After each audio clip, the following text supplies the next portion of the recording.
So, welcome. Welcome to the Daily Miracle Lessons class. Even though we don't come together every day, but we do the daily lessons. We practice the daily lessons as they are given us. At least that's what I would suggest to do following this class, and this is what I do myself. And so also I record these, I read them and record that, put it on the website Urtext, course-in-miracles.com, and you can listen to it. And I do that myself a lot because it's very easy not to have to read, but just to listen. That works always for me. So that's why I put it up there too. But anyway, so coming into the moment with you, coming into this present moment with you, into this miracle moment, we are looking at diving into the key lessons of A Course in Miracles. And key lessons are lessons where something is really like changing, happening, where some new principle is being introduced. So that's why I dedicate these classes to them, to the key lessons. But it will not just be the key lesson itself. It will always, I always refer to, chapters. And since I just read the chapter 22, recorded that too in the audiobook that you can also listen to on YouTube.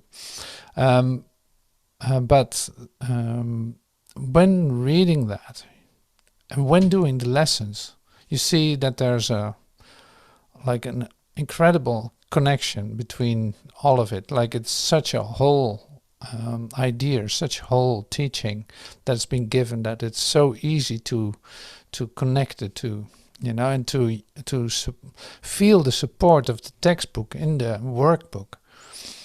So the textbook are the first 31st chapters, and then the workbook starts in the Urtext. So anyway, this is all introductory talk, so to speak, about how are we using this class? How are we looking at things? How am I using the Urtext? And the principles that are being expressed in the lessons are very helpful and also very fundamental. So there will not be absent today. I will use that today very much so too, because there is a fundamental step to take in lesson 66 that we're going to use today. And so in order to be ready to receive that, because when you wake up in the morning and you start reading your lesson, it is like, oh my God, oh yeah, I used the lesson, oh, am I going to do the lesson? So, whoa, yeah, great, I can start doing this again. I can dedicate my day to truth. That's wonderful. That's a great start. But see, in this class, we try to go into a deep experience of what is being presented. And in order to receive that, or to learn to listen to that, we actually are coming into a meditative state, as I call it. Because you cannot have any disruption or distraction from your mind right now. So we really invite you to open up your miracle mind in order to listen to this and to get the best out of this. Like, if you hear what it says, then it immediately gives you a certain experience. So it's like, in these experiences is exactly what you need in order to learn to trust again what is true about you. And so I trying to make this as easy for you as possible, and easy in terms of low profile, easy to step in, like taking time to relax and to allow yourself, be gentle with yourself to come into this different place inside yourself, where it is quiet, where there is no distraction, where it's like, oh, suddenly you feel like, oh yes, I can actually feel my dedication to this path right now. Oh yeah, I would love to feed myself in that, in terms of, I want more of it. I really feel that I want more of this in this moment. It can change after the class, it can be totally different, but now at least I dedicate myself to become completely present here. So I don't need to make any notes, I don't need to write anything down, or none of that. So your full presence is really what is asked here. And what will give you most of the benefit of your presence here. Because why is that so important? Well, if you are present here, you're literally contributing to what is occurring here for you. And you give that to one another. Like, that is not depending on me. No, we do this together. So we literally dedicate ourselves this moment to get the best out of this coming together, and say to become open, to receive what is actually given us in this moment to share. So that's where the power lies, because we come together in a configuration. It's like we hold hands in a certain way. We hold hands and we receive the gift that is given us in this moment. That is what is teaching us. Like, that is our one teacher that we listen to. That has nothing to do with me or with you in terms of, doesn't matter who speaks. No, not at all. So what I'm saying is what you already know. What I'm actually referring to now, you can easily recognize as, oh yeah, I actually recognize that because I see it more and more at work. I see more and more that it's not about the individual, say, special level of how much do you know about this, or how good are you at this. No, it's more like becoming open to and be able to receive what's given in the moment. That's where all the power lies. So you come to that place literally like by not knowing, by stepping back out of the idea that you do something. Like, you don't have to do anything. No, it comes through you. It literally comes to life through you, or it is decided through you. And this we come back to this idea. It's like almost in every class, because there are so many aspects of, say, that would confuse you coming into this path, and thinking that your contribution to this is really important in human terms of speaking. While being in this transformation, you discover the more space you allow, and the more light there is. So the more can be given to you to receive or to extend to one another. And the extending is also not something that you do. It happens by you receiving.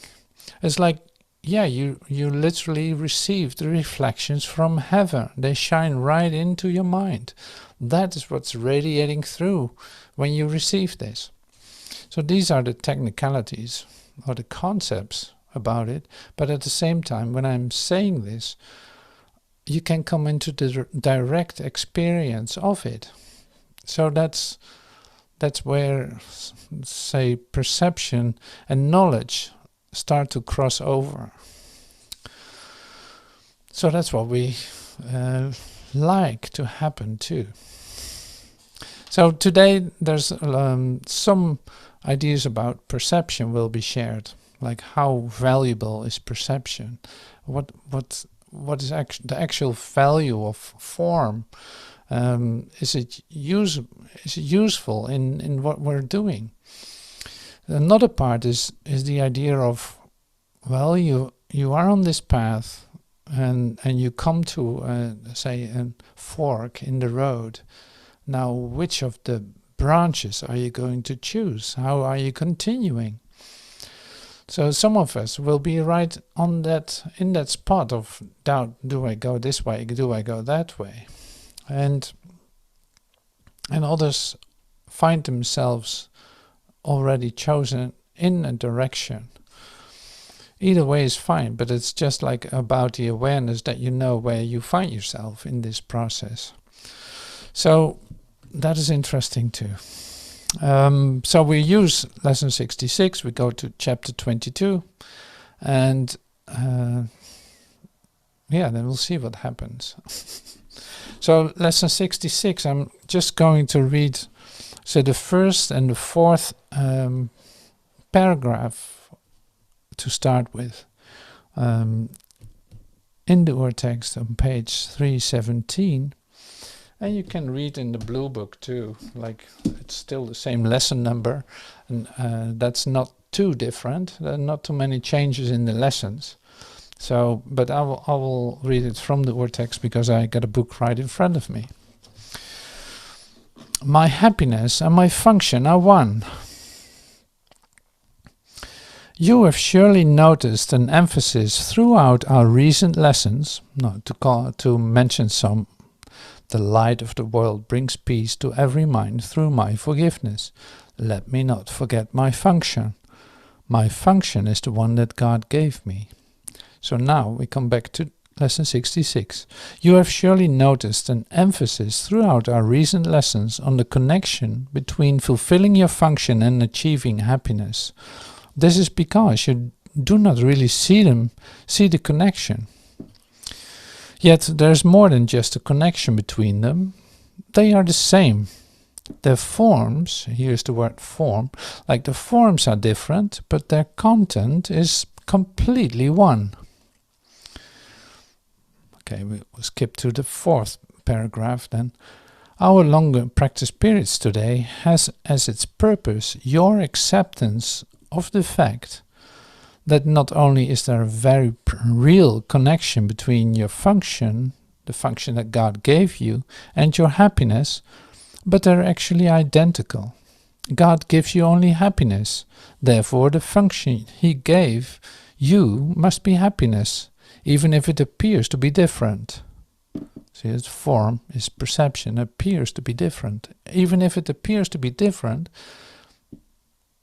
the function He gave you must be happiness. So that's just good to know. Today's exercises are an attempt to go beyond these differences in appearances and recognize a common content where it exists in truth. And recognize a common content where it exists in truth. So content is also a word like I underline it. Content. To go beyond appearance, so appearance, content, form, and those are the words that will be coming back when we read 22. So and then the function and happiness. Your function is happiness. See, and that is, if you want to bring that back to an idea of how can this be the same thing? Like, how can this be one thing? It is like, you recognize it when you fulfill your function.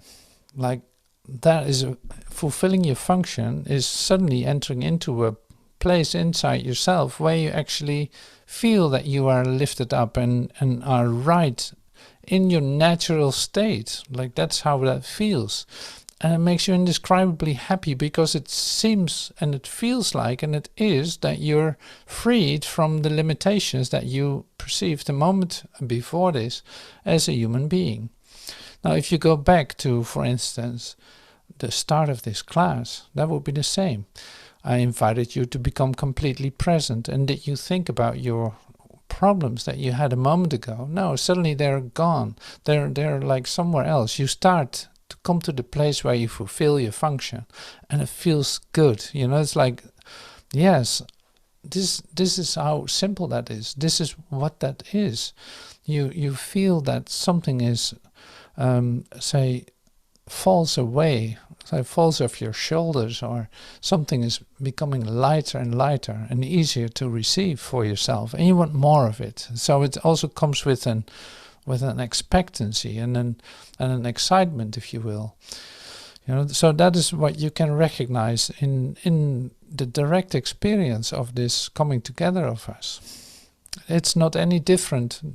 It's like this is not a description of something that's going to happen in the future. So we have a tendency to think that way, like, oh, okay, so that happens when you know. It's not descriptive. No, it is actual invitation to the direct experience of it. It's happening now, in other words. So that's good to remember when we read too. Like, yeah, there's an immediate invitation to realize this. And to feel it, like, oh, wait, that's what it means. Oh, good. Oh, yeah, let's open up even more and see what happens.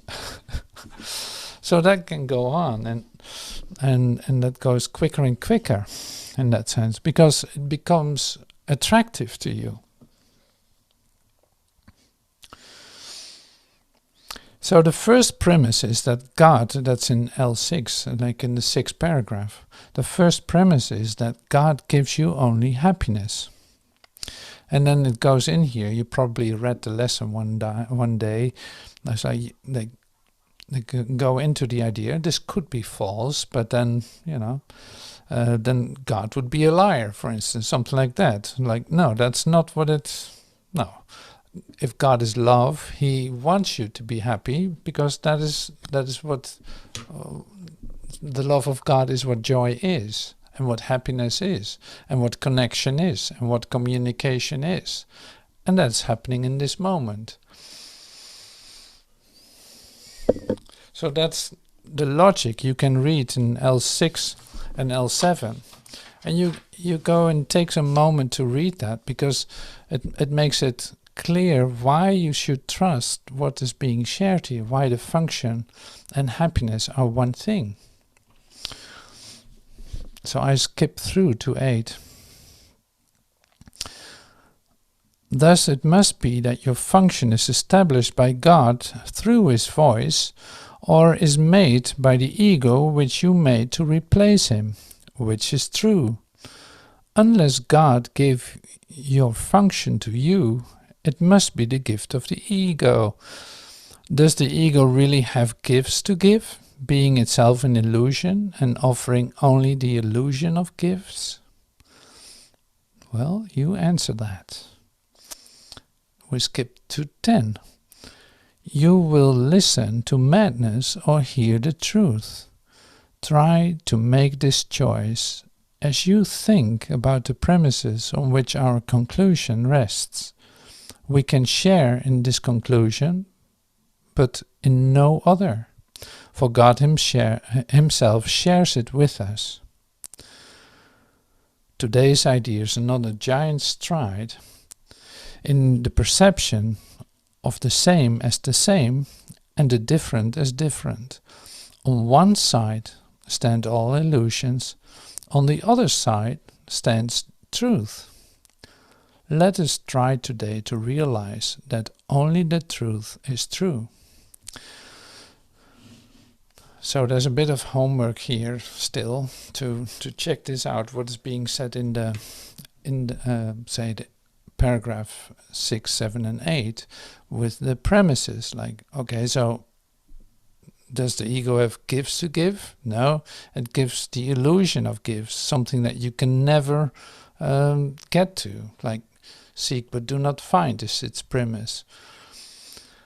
You got to keep on searching for things. This is what the human mind does, like keep on searching for solutions and not even looking at what the problem actually is, or having hope that this time situations will be different, because you let that tempt you to continue instead of standing still and looking for it, like where can the real answer be found to this. Now you already come up with a new idea to fix the problem that you have, or to fix something that is not right in your eyes, and bringing you deeper into trouble. At least that's my experience with it. Like, well, I could find solutions for myself, I really thought so, but they actually brought me into trouble, and very quickly too. So I was pretty good at that, up to the point that it was too painful for me and that I couldn't continue. So that is, that are the gifts of the ego. You end up in the place where you think like, okay, well, this cannot be it. There must be something else. There must be another way of looking at all of this. I want to discover that. So I step back out of my conception and say, offer the space for something else to happen that doesn't come from my limited perspective as a human being. Okay, so here one side is truth and the other side is not true. It's like illusion, ego is this and this and this. So this is what I call and what you will read later in chapter 22, the branching of the road. It's literally like branching. Okay, so that's where we go now.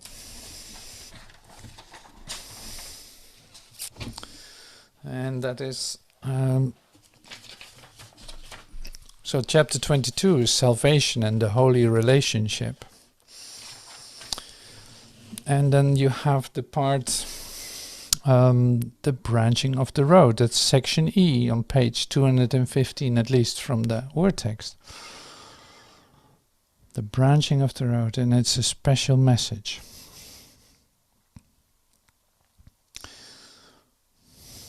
So actually we step always a little bit backwards.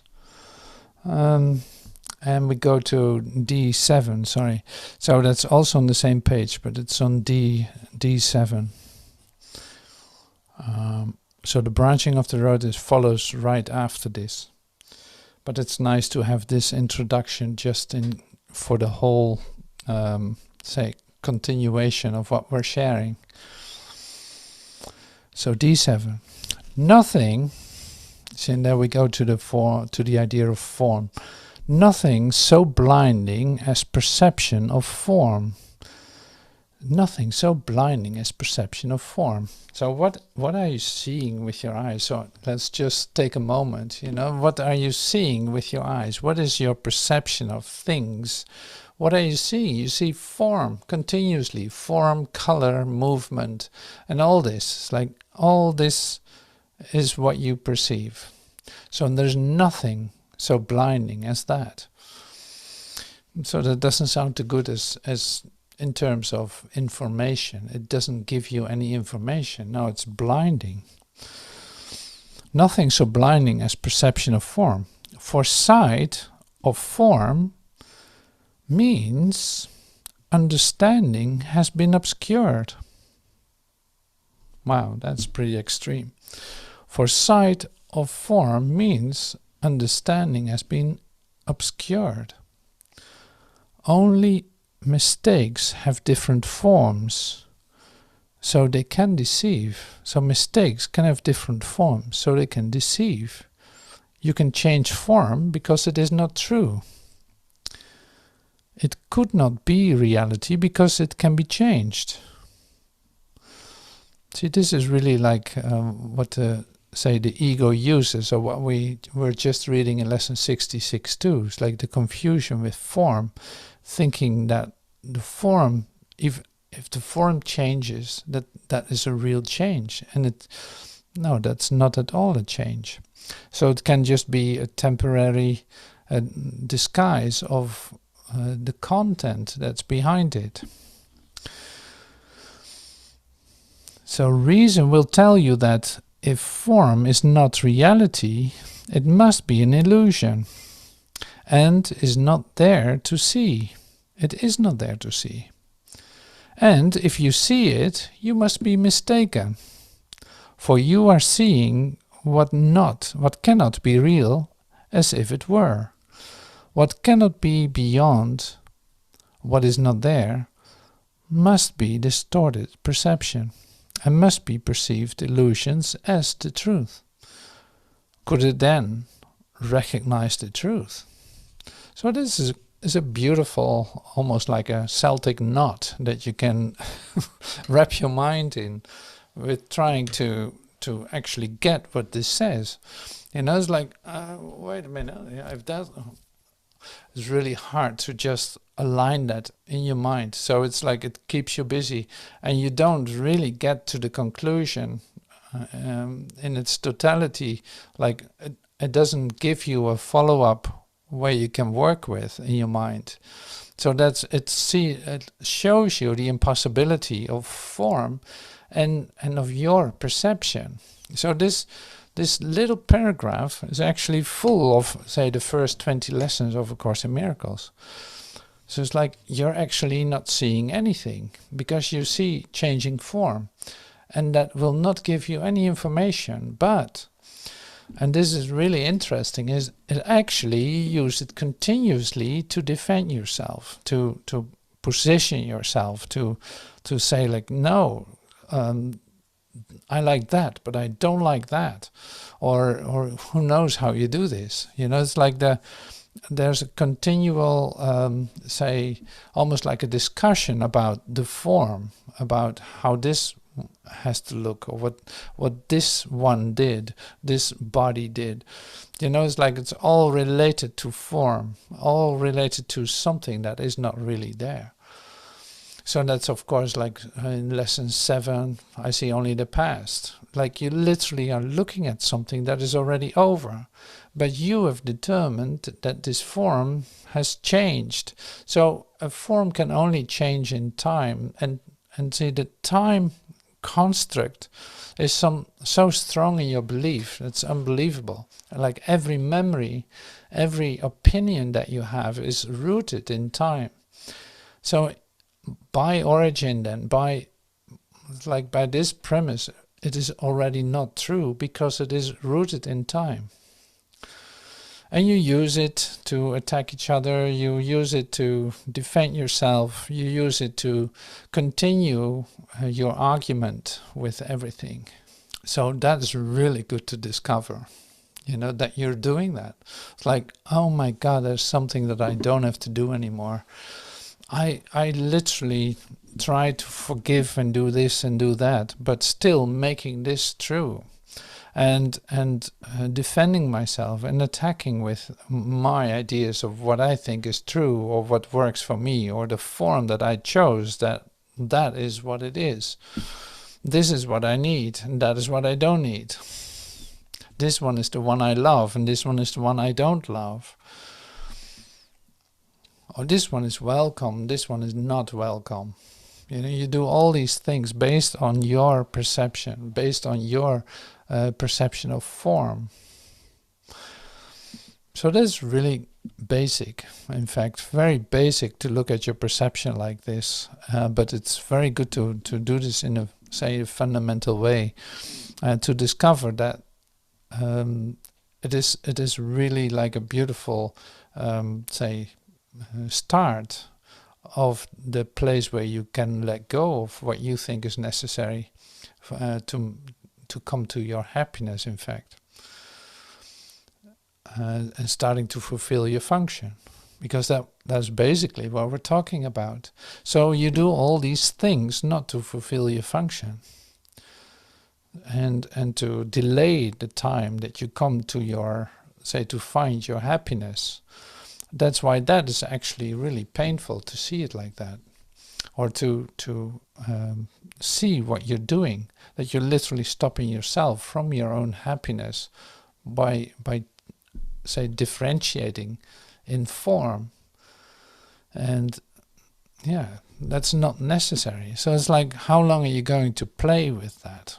I use the term toys a lot. It's like, how long are you playing with these toys? Literally, form toys, whatever the form is that you choose to play with, whatever the change is that you saw, that you perceive, and that annoys you.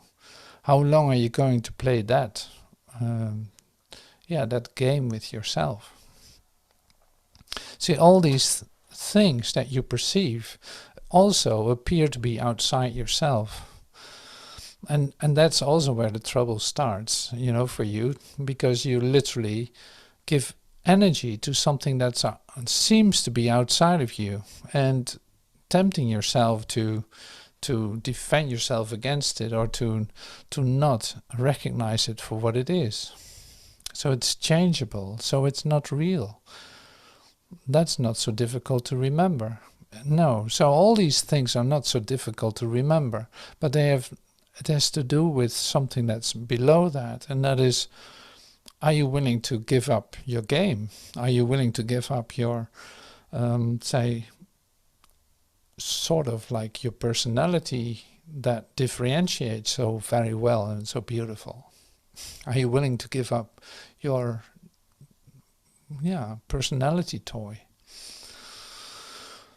So this is only one paragraph. Look at what's in it. It's totally amazing to me. It's like, wow, that's mind-blowing. That's really awesome. So this can already bring you into like a whole different vision. So that was only the introduction to come to the branching of the road. So I'm curious what's in there and how we continue with this. The branching of the road. So that's 22 in a section E. When you come to the place where the branch in the road is quite apparent, you cannot go ahead. You must go one way or the other.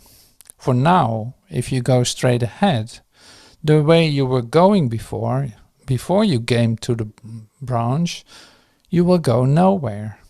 So the whole purpose of coming this far is to decide which branch you will take from here on. The way you came no longer matters. The way you came no longer matters. It can no longer serve.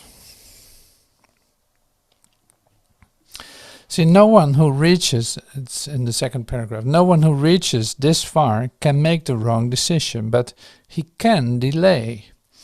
And there's no part of the journey that seems more hopeless and futile than standing where the road branches and not deciding which way to go. It is only the first few steps along the right way that seem hard, because you have chosen, but you still think you can go back and make the other choice. And this is not so. A choice made with the power of heaven to uphold it cannot be undone. Your way is decided. There will be nothing you will not be told if you acknowledge this. So you stand here in this holy place before the veil of sin that hangs between you and the face of Christ. Let it be lifted. Raise it together. For it is but a veil that stands between you. Either alone will see it as a solid block, nor realize how thin the drapery that separates you now. Yes, it is almost over, in your awareness, and peace has reached you even here, before the veil. Think what will happen after.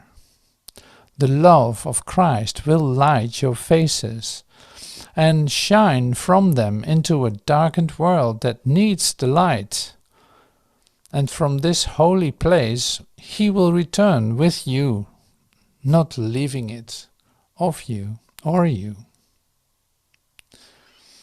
You will become his messengers, returning him unto himself. Think of the loveliness that you will see who walk with him, and think how beautiful will each of you look to the other. How happy you will be to be together after such a long and lonely journey where you walked alone. The gates of heaven open now for you. Will you now open to the sorrowful? And none who looks upon the Christ in you will but rejoice. How beautiful the sight you saw beyond the veil, which you will bring to light the tired eyes of those as weary now as you once were. How thankful will they be to see you come among them, offering Christ's forgiveness to dispel their faith in sin. See how this is related to the idea of function, fulfilling your function in a whole different way. It's like don't think. Finally, you found a place where you don't have to make a sacrifice, where your decision to choose one of the branches is already taken for you, and there's no way of going back. So you're already on the path, and so that is so incredible when you discover this in this, and it has everything to do with the lesson that we do, like with the lesson 66, because your happiness and your function are one. So like I said, this is the only, say, this time you don't have to make a sacrifice. The ego always asks you to make sacrifices, like, okay, I'm doing this job, I really don't like it, but I'm doing it anyway for the money or for this or for that, or whatever good reason you have. Like, no, this is different. So no sacrifice is asked. No, it is joyous for you and for your brother, so you both get the benefit. It's a total win-win situation, and it's a real situation, starting a real relationship with your brother and with yourself. So that is so amazing, you know. So that is just being offered here as we speak, and totally amazing. Like, wow. No words. No words. I know that when I was reading this in the recording, I just had to stop. I couldn't continue reading. It's like I was so full of what I was reading that it took me over. I was literally lifted up, you know, like this. So that's why I always encourage to read out loud. I do this myself too when recording. But it is like such a pleasure, because it's literally like you are talking to yourself. You are literally giving this to yourself. And the most amazing thing is when you start to hear this yourself, when you're actually expressing this, you start to hear what you're reading. And that is like it is unbelievable. It's not to put into words, you know. It's like incredible. It's just lovely. So bringing that back to fulfilling your function, you chose for this branch to go and do this. That's already taken. That is already done. So now it is like you still think you can go back and try to do the things in the way that you were used to, and thinking that you're okay with that. It's like, well, you don't have to do that. It will not feel too well for you, probably. It's like, that will not feel too well. You don't have to do that. So you can totally trust what is going on in your awakening and your dedication to the path in which you can love and express yourself, and so extend yourself by having this occurrence happening to you. You start to shine. People are attracted to you in the sense of they recognize the light that is coming through you, and that will, say, make the celebration complete for everyone that is in that, so to speak, with you. It becomes a celebration together. It's like you recognize it. You have this to offer. So what other function would you want to fulfill in this world of darkness? In this world where there's a belief in time and space and differences and form and all confusion, like everything that blinds everyone, thinking that you have to do it this way that you're used to. Like all the conflicts have to do with that. So no more. You can be done with playing those toys. So that's really lovely. So that was the say chapter 22 that I wanted to use. So there's more in chapter 22. See, when I post an audio file with a whole chapter, there's like, I don't know how you're gonna do this. You can listen to it, parts of it, and then it's like, whoa, that's so amazing, and then you come back to it. It's like there's so much in there that you can listen to it and say receive so much in the communication that's being offered. So that's really lovely. So this was part of the chapter 22. Chapter 20, lesson 66. So we did that too today. And so now we go in class, we continue to share with one another. And so this will not be recorded here. It will not be on YouTube, but it really does not matter.